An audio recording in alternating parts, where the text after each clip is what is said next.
As the 2024 election is less than a month out, political parties are working to get your vote. KIMT News 3's Evan Berg hears from Rochester Republicans and Democrats about their efforts. The 2024 election is less than a month away, and Minnesota's political parties are hard at work doing political outreach to get those reluctant voters out to the polls.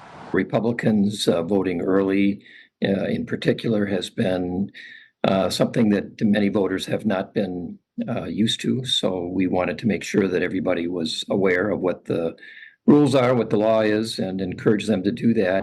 But, once you vote, and you don't have to worry that something will come up. Parties have put a heavy emphasis on voting when you can, especially when voting absentee directly at polls opens up next week. Tired of hearing from us, all you have to do is vote early, because once we know that you voted, we're going to stop bothering you.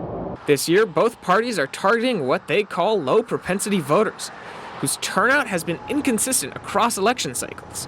To do so, party leaders say volunteers have been knocking on doors, mailing pamphlets, and reaching out online. Put in quite a lot of outreach in the last probably close to a year, just making sure that people are aware. And as we've gotten into the election itself, contacting voters to make sure that they have the information they need.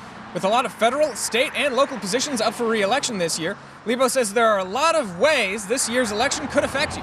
So if you have a stake either way in how this year's election goes, you might as well head out to the polls. In Rochester, Evan Berg, KIMT News 3.